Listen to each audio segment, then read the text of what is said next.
My name is Evelyn Rivera. I am 32 years old. 4 years ago, my brother-in-law convinced my husband to take out multiple secret loans and sink money into failed investments that buried us under nearly $1,800,000 in debt we could never repay. I discovered the truth and kept quiet while pretending everything was fine. Now, in the mediator's office in Boise, my brother-in-law leans over and whispers those 5 words to my husband that make his face drain of color and the papers start shaking in his hands. I smile inside because after 4 years of waiting, the trap I set is finally snapping shut. No one will ever use me again.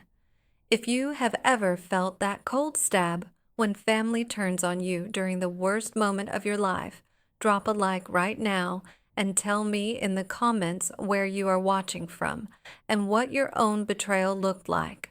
I read every single one, and it helps more than you know. Let me take you back so you understand how we got to that mediator's office with the beige walls and the cheap coffee that tasted like regret. I was married to my husband, Julian Rivera, for 12 years. We met when I was 18, fresh out of high school, and working as an administrative assistant at a small property management company in Boise. My husband was 23, full of big dreams about building a real estate development firm that would change our lives. He had that easy charm that made people want to hand him money and opportunities. I was the detail-oriented one who could organize contracts and keep the books straight. We fell fast. We got married when I was 19. My son Oliver came along when I was 21. I kept my job part-time while raising our son and somehow managed to build a small retirement account of my own because my grandmother always drilled into me that a woman needs something that cannot be touched. By the time I was 24, my husband's business finally started to gain traction. He asked me to leave my position and come work full-time as his office manager, bookkeeper, client coordinator, and basically everything else that kept the operation running. I said yes because I believed in us. For 8 years, I handled the invoices, the contractor payments, the marketing materials, the open houses, and the endless late nights, making sure payroll cleared. My husband got the awards and the interviews in the local business journal. I got the title of wife and the unspoken expectation that I would keep smiling while he took the credit. Somewhere in there, things started to shift. He began making decisions without me. He stayed out later. He started criticizing the way I dressed for client events or how I handled a vendor call. My brother-in-law, Jack, was always in the background, nodding along like he was the wise older brother who knew best. My brother-in-law lived just 20 minutes away in the same Boise neighborhood, and he inserted himself into every major decision. He was the one who suggested the big expansion 2 years earlier. He was the one who pushed my husband to take out that second line of credit, and then the third. My brother-in-law had this way of making every bad idea sound like a brilliant shortcut to wealth. He would show up at our house on Sunday afternoons with spreadsheets and big talk about flipping commercial properties that never quite materialized. I never liked how much influence he had, but my husband idolized him, and I told myself it was just family loyalty. And then, 4 years ago, I stayed late one night, reconciling accounts, and found the first unexplained transfer. Then another. The pattern hit me like a truck. I dug deeper while my husband was out with my brother-in-law at some networking event. By 3 in the morning, I had the full picture. Our beautiful house that everyone envied had 3 mortgages totaling $1,100,000 against a market value of only $700,000. The business carried $450,000 in maxed out lines of credit back taxes, vendor debts, and equipment loans. The 2 cars were leased with balloon payments looming. Add in the secret cryptocurrency losses my brother-in-law had talked my husband into, and the gambling weekends they took together, and the total whole sat at nearly $1,800,000. We were not rich. We were drowning, and the only reason the surface looked calm was because I had been the one bailing water in secret for years.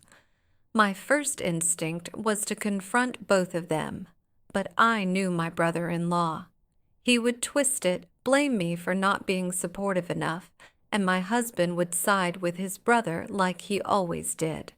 So I did something smarter. I kept my mouth shut. I documented every single transaction, every loan application with my brother-in-law's signature right next to my husband's. I took copies to a safe deposit box and scanned everything onto an encrypted drive. Then I called Luca Torres, a financial planner I had met through work years earlier. Luca helped me quietly move my separate retirement account and the $280,000 my grandmother had left me into an irrevocable trust for my son. The trust was airtight. Neither my husband nor my brother-in-law could touch it. Luca warned me it was a big step, but he understood when I explained the situation.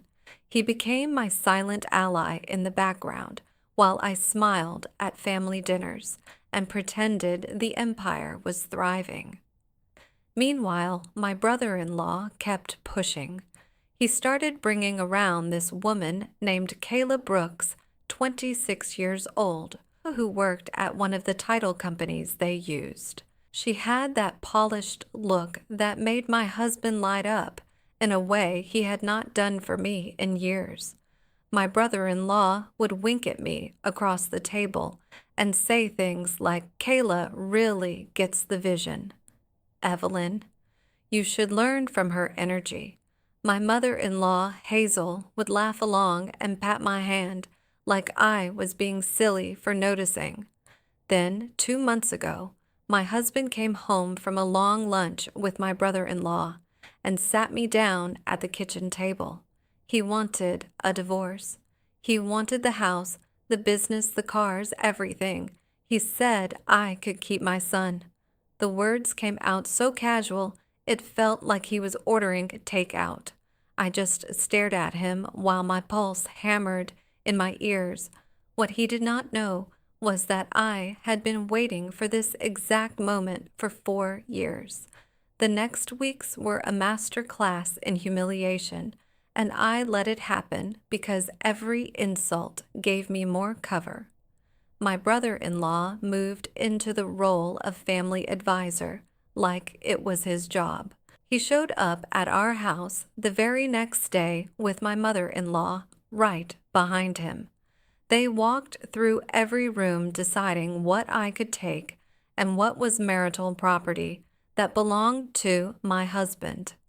My brother-in-law stood in the doorway of the guest room I had been moved into and said with that smug smile, "You know, Evelyn, some women fight dirty in these situations. It is good you are choosing peace. It shows maturity."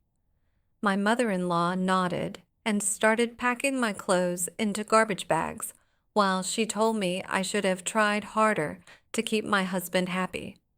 My stomach turned, but I kept my voice soft and my eyes down. I needed them to believe I was broken. I had one person I thought I could trust. Amanda Reed had been my closest friend since high school. 20 years of inside jokes, late-night talks, and shared secrets. When I told her about the divorce, She came over with wine and listened while I cried. She asked all the right questions. How is my son handling it? What is my husband saying about the business? Is my brother-in-law helping sort the finances? Little things that felt supportive at first. Then my husband started knowing details I had only shared with Amanda. When I mentioned to her that I was thinking about fighting for more time with my son, my brother-in-law called the next day to warn my husband. When I told Amanda I was looking at apartments on the west side of Boise, my brother-in-law made a comment at dinner about how expensive that area was for someone with no income. It clicked like a lock turning. Amanda had been feeding everything to my brother-in-law for months. She had always had a soft spot for him, laughing too loud at his jokes, asking about his golf game every time we talked. My brother-in-law had used that loyalty like a weapon. 20 years of friendship traded for whatever empty promises he fed her. The worst part was watching what it did to my son. My 14-year-old son saw my brother-in-law and my mother-in-law packing my things. He heard my brother-in-law tell my husband that I was making everything harder than it needed to be. My son started pulling away from me, spending more time at my brother-in-law's house, playing video games, and coming home with questions like why I never helped build the business the way my brother-in-law said I should have. One night, he asked me quietly if I was the reason we were losing the house. I wanted to tell him everything right then, but I could not. Not yet. The timing had to be perfect. I hired Rachel Lang, a sharp attorney from my old firm. She was 51, no nonsense, and when I laid the 3 binders of evidence on her desk, her eyebrows shot up. I had spent 4 years building that file, every loan document with my brother-in-law's handwriting on the notes, every transfer he had approved. Rachel read in silence for almost an hour. When she looked up, she was no longer looking at me like a scared wife. She was looking at me like a strategist who had just been handed the perfect chessboard. We crafted the agreement carefully. I would relinquish all claims to the marital assets. My husband would get everything. Attached was a detailed liability disclosure that made clear he and only he would assume every single debt. Rachel made sure the language was ironclad.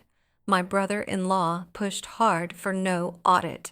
He told my husband it was a waste of money and that they knew exactly what the business was worth. Victor Klein, my husband's attorney, tried to advise caution, but my brother-in-law shut it down in the meeting. "We do not need outsiders digging around," he said with that cutting tone he used when he wanted to sound in charge.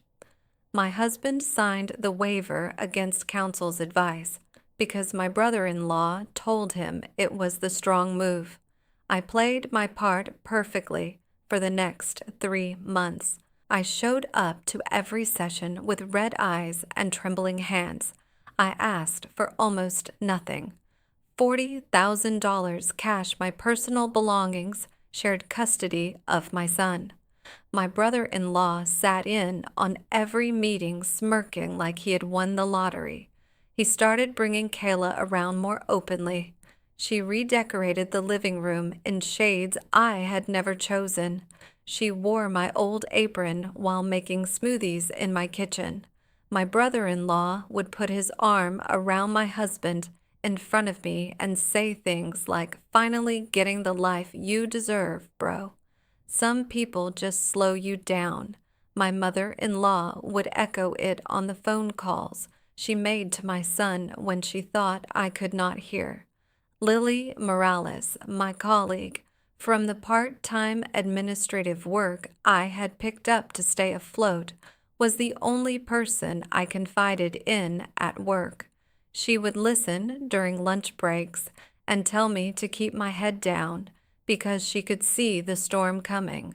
Luca Torres checked in quietly to make sure the trust remained untouched. Every piece was in place.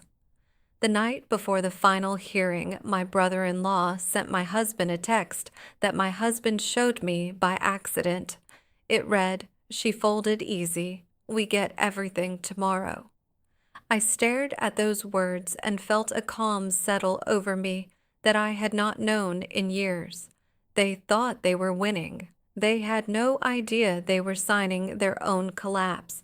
I slept better that night than I had in months. The next morning, the mediation room felt smaller than usual. My husband arrived first with my brother-in-law right beside him. My brother-in-law wore a new watch I knew had been bought with business funds they could not afford. Kayla waited in the hallway scrolling her phone. My mother-in-law sat in the gallery with that practiced sympathetic smile she reserved for people she had already written off. Rachel sat next to me, looking calm and prepared. Victor Klein looked nervous. The mediator reviewed the agreement and asked if everyone understood the terms. My brother-in-law leaned over one last time and whispered something to my husband that made my husband's hands tremble on the papers. I kept my expression neutral, but inside I was counting the seconds. When the moment came for signatures, my brother-in-law was the one who pushed the pen toward my husband and said loudly enough for the whole room to hear, "Sign it, bro." She never earned any of this anyway. The words landed like a slap, but I did not flinch. My husband signed. I signed slowly, deliberately. Rachel slid the liability addendum across the table one final time. My brother-in-law barely glanced at it. Victor tried to speak up, but my brother-in-law cut him off. "We are done wasting time," he snapped. The mediator asked me directly if I was entering the agreement voluntarily. I looked her in the eye and said yes. I wanted my husband to have everything he asked for. The gavel came down and the room exhaled. My brother-in-law stood up first with a triumphant grin. He clapped my husband on the back and said something about celebrating with steaks that night. I picked up my purse and walked out without looking back. In the hallway, I heard Victor's voice rise as he tried to explain the liability section my brother-in-law had just signed away. My brother-in-law's tone changed from smug to confused in the space of one sentence. I kept walking. The elevator doors closed behind me, and for the first time in 4 years, I let myself breathe. As the elevator descended, I could still hear my brother-in-law's voice rising behind the closed doors, sharp and frantic, demanding to know what the hell had just happened. The calm I felt in that moment was the first real peace I had known in 4 years. I stepped out into the Boise afternoon sun, got into my old sedan, and drove straight to the small 2-bedroom apartment I had quietly rented 2 weeks earlier. My son was already there with a duffel bag, looking confused but quiet. I hugged him tight and told him we were going to be okay. I did not explain the trap yet, not until the dust settled. The first cracks appeared faster than even I expected. Within 3 days, the phone calls started flooding in. Creditors who had been polite before suddenly turned aggressive, asking for my husband and referencing late payments on the business lines of credit. My brother-in-law was the one who called me first, his tone dripping with that familiar mix of superiority and rage. He did not even say hello. "Evelyn, what kind of stunt did you pull in that room? My husband is losing his mind and the bank just froze the main account. This is on you for not speaking up sooner if you knew something. I kept my voice even the way I had practiced for years.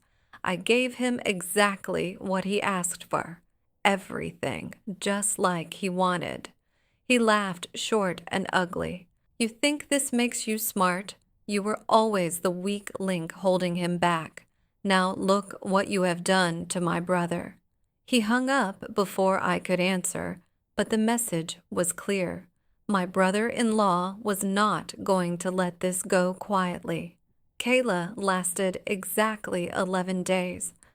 I heard through Lily Morales that Kayla had packed her things in the middle of the night after the first collection agency left a voicemail on the house line. She left a note on the kitchen counter that simply read, "This is not the life I signed up for." My brother-in-law apparently showed up the next morning to find my husband staring at the gray walls she had insisted on painting over my old sage green. He did not call to yell at me that time. Instead, he showed up at my new apartment unannounced, standing in the doorway with his arms crossed while my son watched from the couch. "You are enjoying this, aren't you?" he said, voice low and venomous. "Watching my brother drown while you sit here in your little charity apartment, playing the victim. You never contributed anything real to the business anyway. I was the one who kept pushing him forward. You just filed papers and smiled." I felt the words hit, but I let them. My son's eyes flicked between us, and I saw the first real doubt cross his face. My brother-in-law noticed it too and softened his tone just enough for my son. "Your mom could have warned us, kid." Instead, she let it all blow up. Then he left, slamming the door hard enough to rattle the cheap frame. My mother-in-law tried a different approach. She called my son directly the following weekend using that sweet voice she saved for family gatherings. "Tell your mother I had no idea things were this bad. We are all family here. Maybe she can talk to the banks and explain she handled the books." When my son relayed the message to me later that evening, I could hear my brother-in-law in the background coaching her on speakerphone. He interrupted her once loud enough for me to catch through the phone. "Make sure she knows this is her mess to clean up. She owes my husband that much after everything he gave her." I took the phone from my son gently. "Hazel, I already gave him everything he asked for. The rest is between him and the lenders now." My brother-in-law grabbed the line, then his voice cutting through like a knife. "You think hiding behind legalese makes you clever? My husband built that company while you played housewife. Now you are hiding assets and pretending you are innocent. My son deserves better than a mother who stabs her own family in the back." I hung up without another word, but my hands shook for a full minute afterward. My son did not say anything right then, but I saw him staring at his phone later, rereading old texts from my brother-in-law. Rachel Lang called me the next morning with an update that made my stomach tighten. The first short sale offer on the house had fallen through because the debt exceeded the market value by $250,000. My husband had tried to list it anyway, but the bank was already moving toward foreclosure. My brother-in-law had apparently stormed into Victor Klein's office, demanding they sue me for fraud, but Rachel had the waiver. My brother-in-law himself had pushed my husband to sign. "No audit, no questions," she reminded me, with a small satisfied laugh. "Your brother-in-law basically gift-wrapped this for us." I thanked her and hung up, then sat at my second-hand kitchen table and let myself feel the weight lift just a fraction. Luca Torres texted me privately later that day to confirm the trust for my son remained completely untouched. $280,000 safe and growing, he wrote. You did the right thing 4 years ago. Knowing that gave me the strength to keep playing calm when my brother-in-law escalated again. He started showing up at my son's school events, the ones I used to attend with my husband. At the soccer game, 2 weeks after the hearing, my brother-in-law cornered me near the bleachers while parents milled around us. My son was on the field, focused and unaware for the moment. You are turning my nephew against us. My brother-in-law hissed close enough that I could smell the coffee on his breath, telling him stories about how we were the bad guys when you are the one who let the debts pile up without a word. My husband is meeting with bankruptcy attorneys because of you. His whole life is collapsing and you are smiling like you won some prize. I met his eyes steadily. I never lied to anyone. I just stopped pretending. He laughed again, that same sharp bark, pretending you were never part of the vision. I told my husband years ago he should have married someone with ambition instead of a file clerk who got lucky. Look where that got him. A parent nearby glanced over, and my brother-in-law lowered his voice, but not the venom. Fix this, Evelyn. Talk to the banks, sign whatever they need, or I will make sure my son knows exactly who ruined his father's life. He walked away before I could respond, but the threat hung in the air like smoke. I watched my son score a goal and cheered with the other parents, but inside I felt the clock ticking louder. Amanda Reed tried to reach out, once voice trembling on my voicemail. I did not know it was this bad, Evelyn.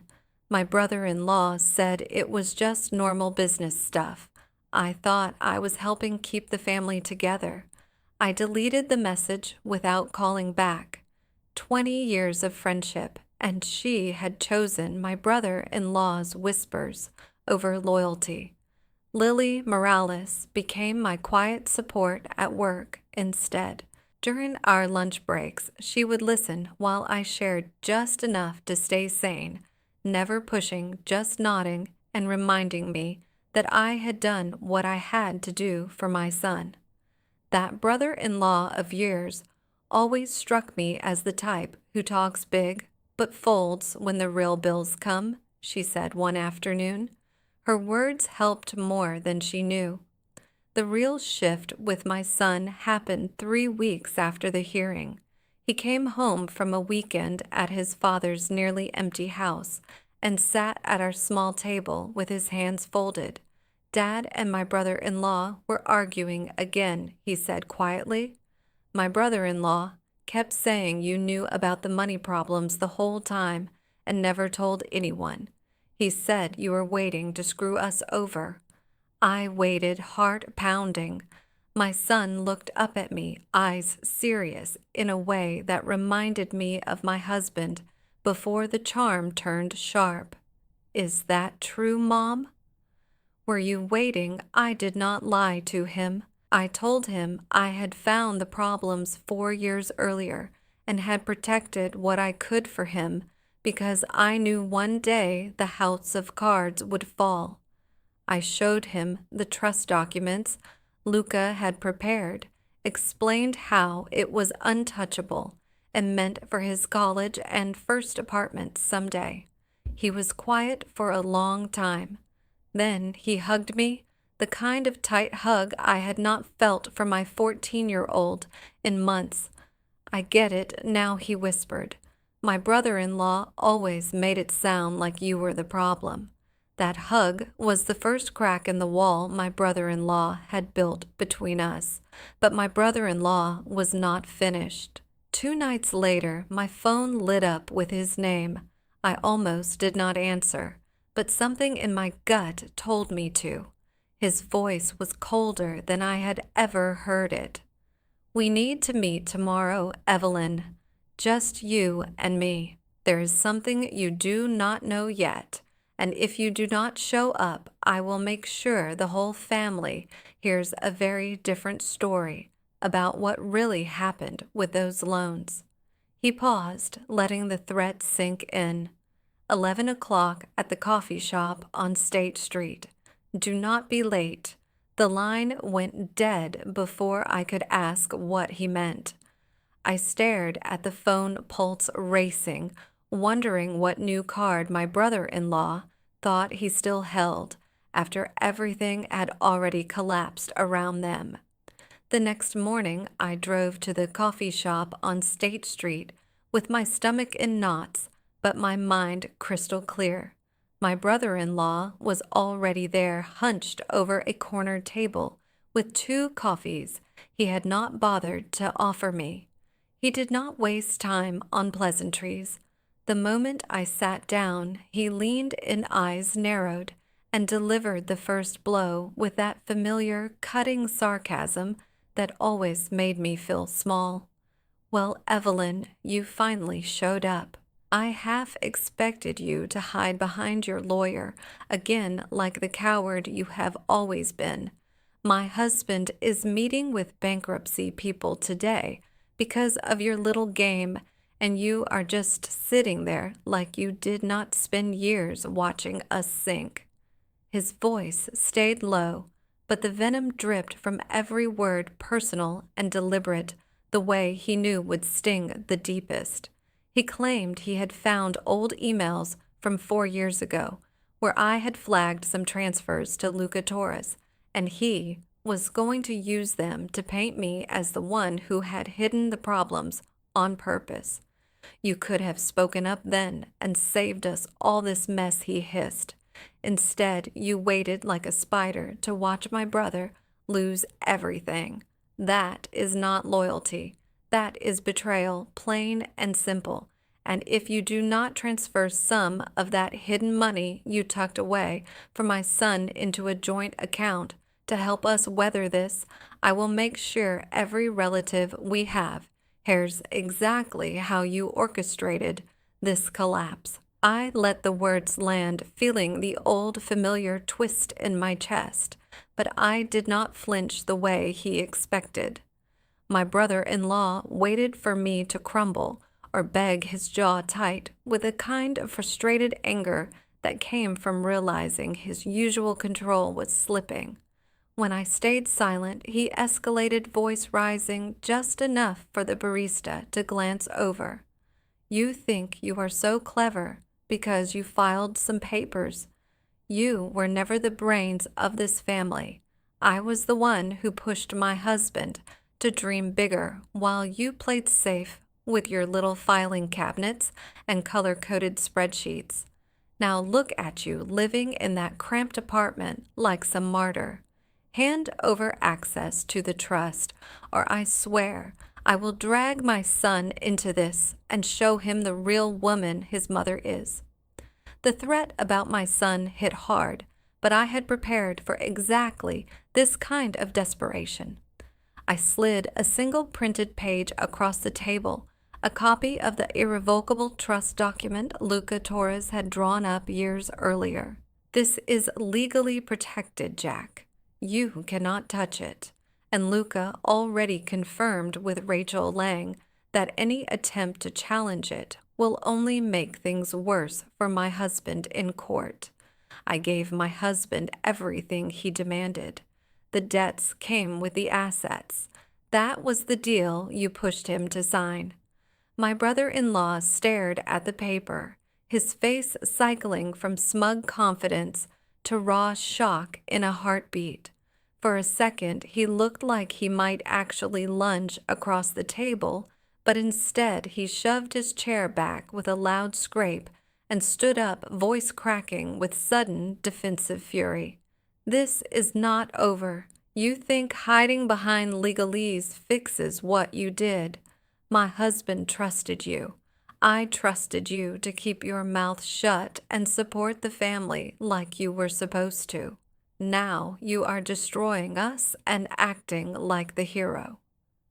He stormed out without touching his coffee, leaving the doorbell jangling behind him like an alarm that would not stop ringing. I sat there for a full minute, heart pounding, wondering if that was the last desperate card he had or if something worse was still coming. The barista gave me a sympathetic nod as I left, but I kept my head high. That meeting had not broken me. It had only confirmed I was right to wait. 2 days later, my mother-in-law called my son again, this time while he was at home with me. I could hear her through the speakerphone, sweet at first, then shifting when my brother-in-law jumped on the line in the background. "Tell your mother we are still family, my son. She owes it to us to help sort the mess she helped create by staying silent all those years." My brother-in-law cut in loud and sharp, his tone laced with the same personal resentment he had thrown at me in the coffee shop. "Yeah, kid, your mom could have prevented this if she had just been honest instead of playing the long game. Now your dad is losing the only home you ever knew, and it is because she chose herself over all of us." My son hung up without answering them, then looked at me with eyes that had finally seen through the manipulation. My brother-in-law always talks like he is the one who built everything, but Dad told me last night that it was my brother-in-law who kept pushing for the risky loans. Why does he keep blaming you? I did not sugarcoat it anymore. I showed him the old printouts I had kept, explained how my brother-in-law had been the one steering every bad decision, while I documented everything to protect him. My son listened without interrupting, then hugged me again tighter this time. "I am done letting him turn me against you." The collapse accelerated after that. Within a month, the business defaulted on 3 major vendor contracts. My husband tried to sell equipment to cover the gap, but my brother-in-law had co-signed so many of the loans that creditors came after both of them. Lily Morales heard through the local business grapevine that my brother-in-law had started calling old contacts, begging for emergency bridges, his usual swagger gone.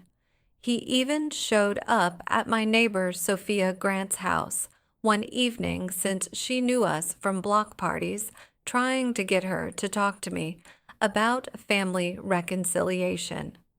Sophia, who had become a quiet supporter after helping my son with some school stress counseling, told me later that my brother-in-law had looked desperate, pacing her living room and muttering about how I had ruined the family legacy he helped build.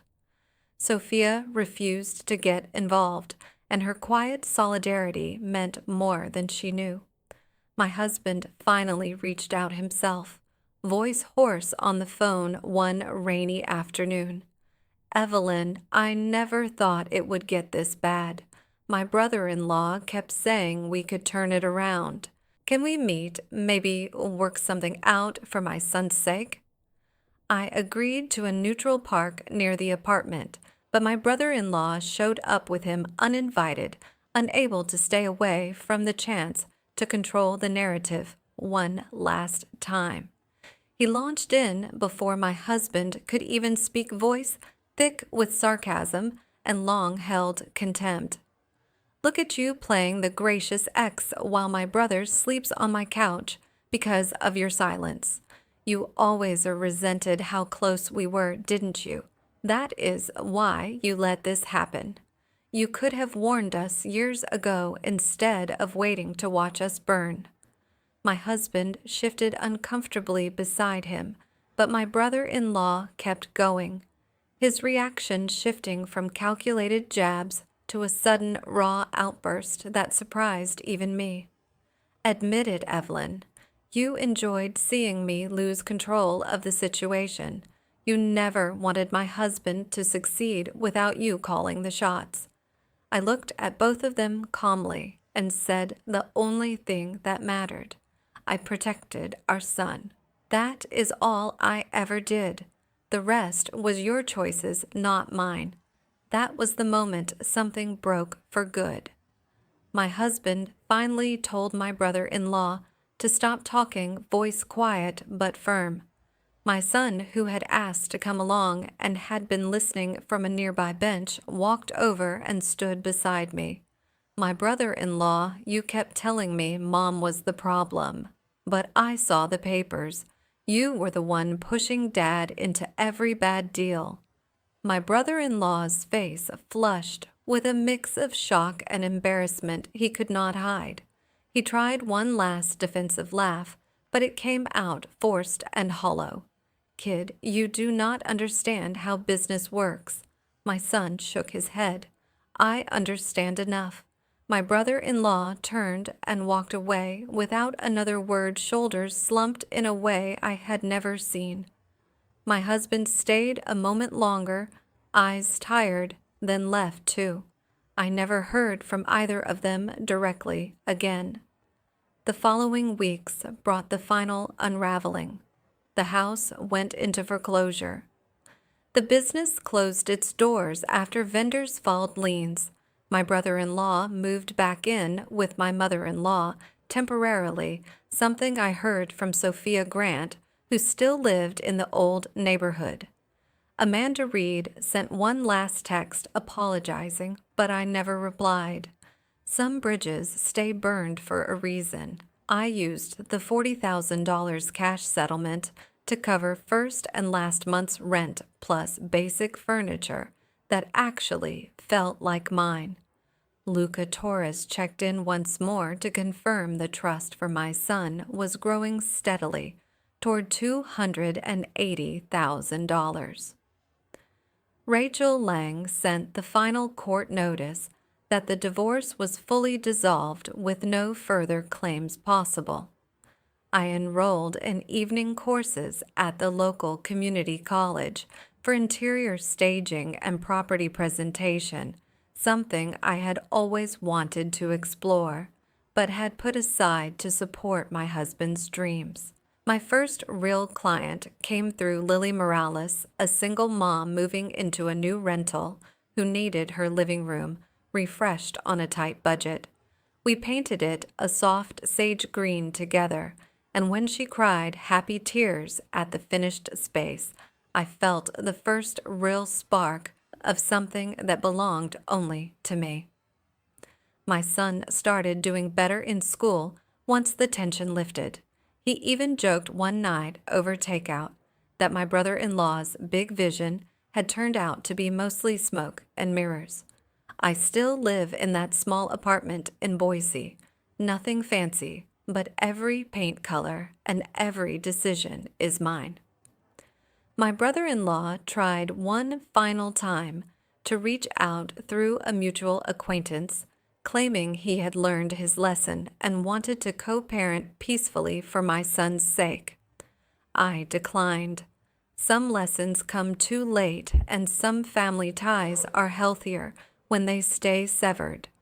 I lost the big house, the shared history, and pieces of the life I thought I had built, but I gained something better. I gained the freedom to stop pretending and the strength to choose myself first.